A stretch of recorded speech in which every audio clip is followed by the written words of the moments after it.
Pronto, eu vou partilhar com vocês aqui uma certa vez que eu estava no programa Clube da Paz, na Rádio Montemor, e o Senhor me mostrava uma visualização de uma pessoa com a garganta aqui muito doente, muito enferma, né? É muito debilitada mesmo. O entendimento que Deus me dava que era um homem, era um pregador católico, alguém que anunciava a palavra na sua cidade, em outros locais, e que essa pessoa buscou uma pessoa que lidava com mandingas, superstições, banhos rituais, e mesmo sabendo que era errado, foi buscar essa ajuda.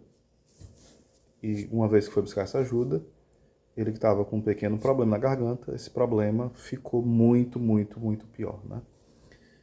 E o Senhor chamava ele ao arrependimento, a renunciar àquilo, e ele estava sendo curado naquele momento. Passou-se, se não me engano, um dia, foi menos, ou foi no mesmo dia, eu não lembro exatamente. Mas a pessoa ligou e testemunhou que era ela. Falou assim, é um filho de Deus que está falando, né? Só que já tinham ligado outras vezes alguns protestantes querendo debater no ar, né?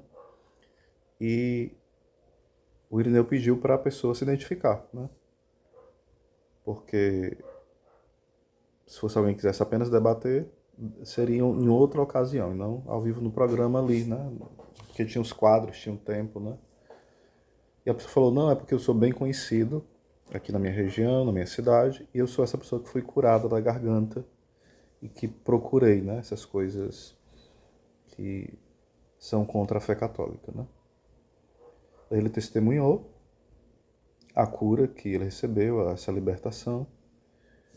Passou-se alguns anos, muitos anos depois, né? Eu fui para algumas missões e essa pessoa estava, no caso, é um ex-pastor, um ex-pastor protestante.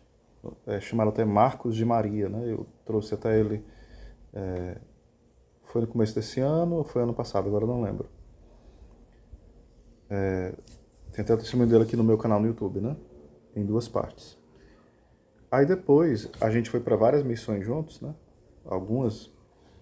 E de repente ele falou a cidade que ele morava, a Carapi e tudo mais. E de repente eu perguntei, e você é aquele rapaz que tal dia eu proclamei? Aí ele foi me contar, né, todo o contexto. Na verdade ele ia sair para pregar, ele tinha uma pequena, entre aspas, banda que também acompanhava ele, andava com ele.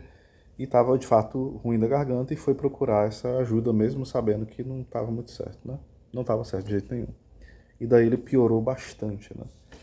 Aí nesse dia foi proclamada essa cura. A irmã dele até deu toque que era para ele, de fato, ele tomou posse e Deus fez a obra nele, né? Esse aqui é um dos testemunhos. Isso é uma palavra de ciência, né? Que eu já dei até pequenos testemunhos aqui explicando, certo? Está baseada em 1 Coríntios capítulo 12. Uma outra vez, o Senhor me mostrava, nesse tempo eu estava na Rádio Capital do Caju, não era na Rádio Montemor. Uma pessoa que estava arrumando as coisas e indo embora de casa, uma mulher. Porque o seu marido era usuário de drogas, né? E o Senhor me mostrava que ele seria liberto. Que ela desarrumasse as coisas, ficasse em casa e continuasse rezando pelo marido, porque ele ia ser liberto.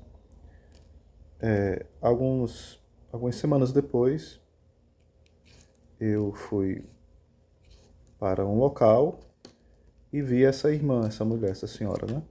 Ela testemunhou que o esposo dela tinha sido liberto das drogas pelo poder de Deus. Também foi, isso, no caso, é uma palavra de ciência, né?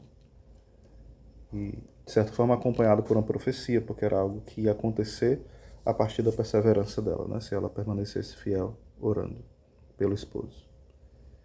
Poderia contar aqui inúmeros outros testemunhos, a gente pode também, se assim Deus permitir e quiser, posso contar vários outros para vocês futuramente.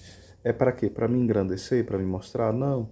É porque, infelizmente, há um ceticismo muito grande em relação à palavra de ciência, à profecia, à cura, aos milagres.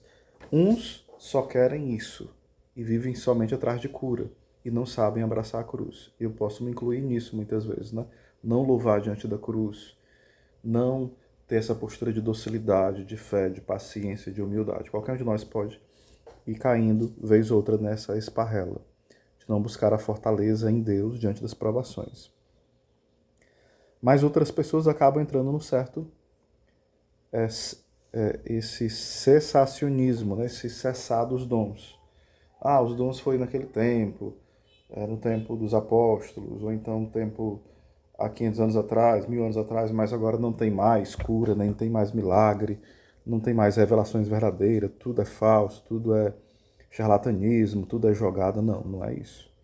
Deus continua fazendo maravilhas, curando, libertando, convertendo, santificando, revelando. Os carismas continuam sendo de forma abundante acontecendo. Claro que existe profetadas, claro que existe charlatanismo, né? Claro que existe, às vezes, o demônio que pode utilizar-se da falta de discernimento de alguém ou de alguns para confundir os outros. Há muitos enganos também. Para isso tem o dom do discernimento dos espíritos, né? Mas há muita ação e poder de Deus. E isso não quer dizer que a pessoa que foi instrumento, ela é santa. Ela foi dócil à voz de Deus, foi dócil à inspiração que o Senhor deu. Mas é bom também que quem tem essas inspirações, e Deus usa como instrumento, busque também, acima de tudo, a vontade de Deus, a santidade, busque a glória do Senhor. Não pode haver essa dicotomia entre os carismas e os dons de santificação.